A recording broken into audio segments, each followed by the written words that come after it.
Bismillahirrahmanirrahim. Assalamualaikum warahmatullahi wabarakatuh. Perkenalkan, nama saya Helmi Lutfi. Di sini kami dan kelompok kami yaitu Ahmad Hidayat dan Mukhtasar Jindan akan mempresentasikan tentang direct reduction iron ore.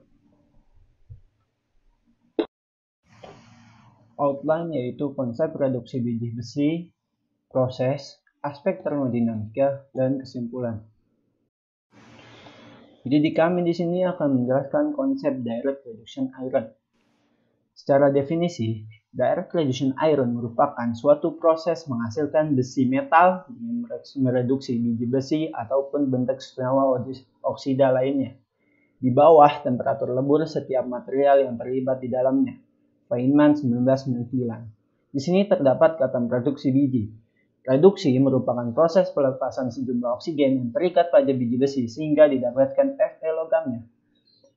Direct reduction iron di industri di Indonesia terdapat pada Meratus Jaya dan Krakatau Steel. Dalam prosesnya, memerlukan bahan baku yang pertama yaitu biji besi.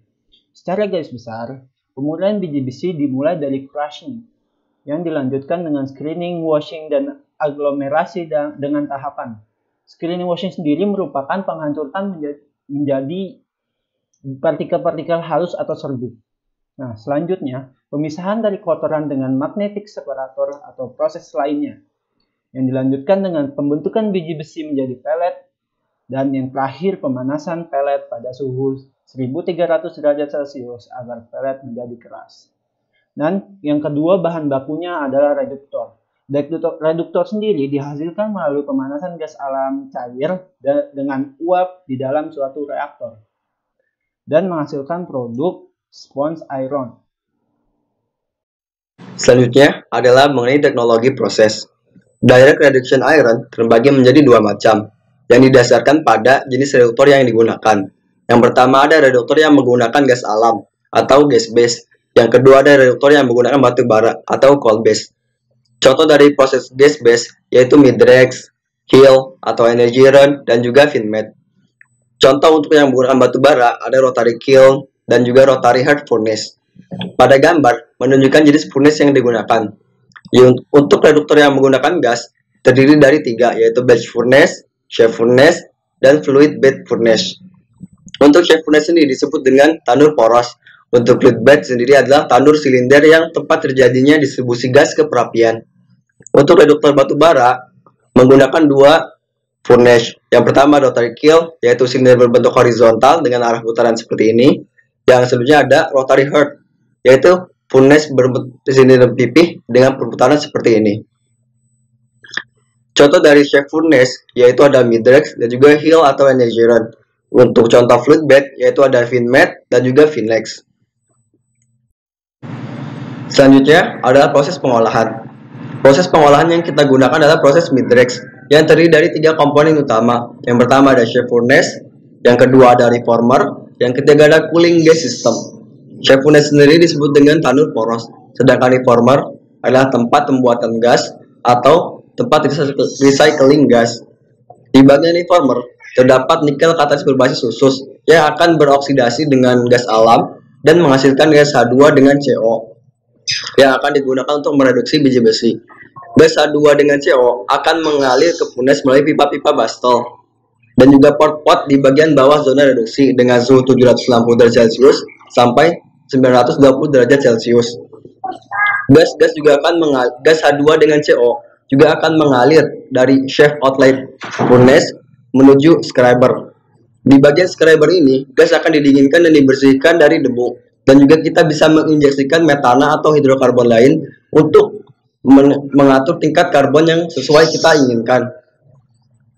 Top base scrubber ini merupakan gas sisa atas yang mengalir dari tanur shaft furnace. Di bagian gas sisa ini, gas H2 dengan CO masih memiliki nilai kalor dan juga potensi reduksi. Potensi reduksi akan di recycling dengan natural gas sehingga dapat membuat komponennya atau mendaur ulang komponen sebanyak mungkin. Dan juga nilai kalor akan digunakan untuk fuel gas atau gas pembakar yang digunakan untuk daya dari reformer tersebut. Pada bagian shape furnace, suhu dan komposisi gas dikendalikan untuk menjaga suhu optimal proses reduksi, derajat metalisasi, karbonisasi, dan juga efisiensi dari gas produksi. Hasil dari proses midrise adalah direct reduced iron atau DRI yang terbagi menjadi dua sesuai kebutuhannya. Yang pertama ada hot briquette iron, yaitu bentuk padat dari DRI yang dirancang untuk kemudahan dalam pengolahan, penyimpanan, dan pengirimannya. Yang kedua ada hot direct reduced iron, yaitu DRI yang masih panas langsung dari tungku reduksi untuk dialirkan ke electric arc furnace sehingga untuk menghemat energi. Bismillahirrahmanirrahim. Saya Ahmad Hidayat. Di sini saya akan menjelaskan tentang aspek termodinamika. Yang pertama ada reaksi kimia.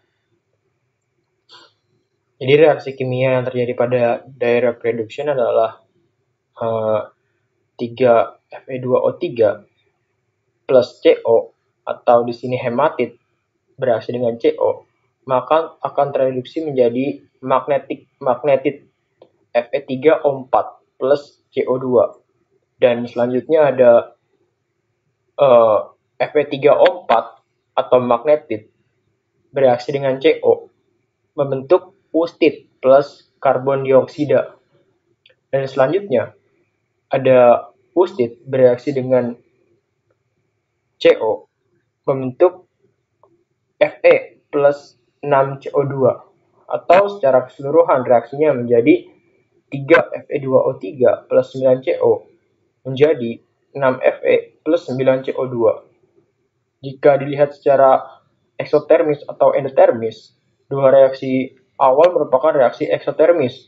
Kemudian pada reaksi ustit dengan karbon monoksida merupakan reaksi endotermis. Dan secara keseluruhan menjadi reaksi eksotermis dengan delta H sama dengan min 11 kJ per mol. Selanjutnya ada diagram Chaudron. Jadi diagram Chaudron di sini merupakan diagram yang dapat memperkirakan tahapan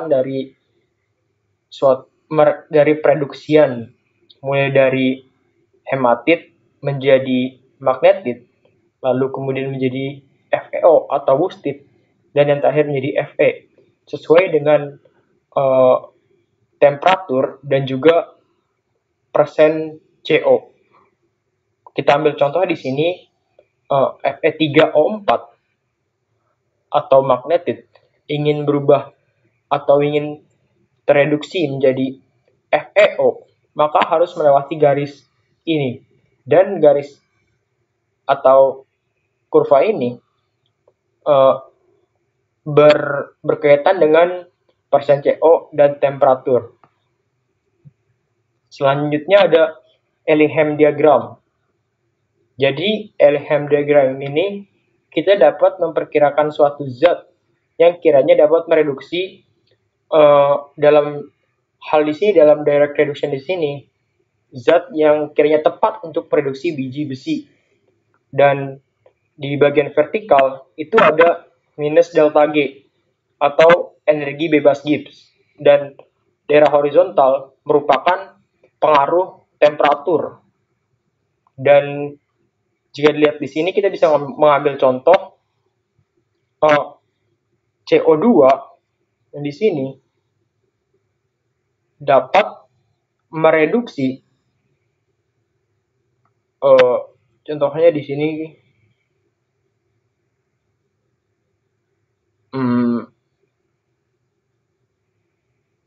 CO2 dapat mereduksi Fe2O3 atau hematit. Karena apa? Karena nilai delta G CO2 lebih minus dibanding nilai delta G hematit pada temperatur tertentu. Dan yang terakhir, kesimpulannya adalah besi reduksi langsung adalah proses reduksi di mana reduktor bereaksi langsung dengan biji besi yang menghasilkan sponge iron atau direct reduced iron. Dan kemudian direct reduction terbagi menjadi dua, yaitu gas base, and coal base. Selanjutnya ada referensi. Berikut referensinya. Sekian, terima kasih. Kurang lebihnya mohon maaf. Wassalamualaikum warahmatullahi wabarakatuh.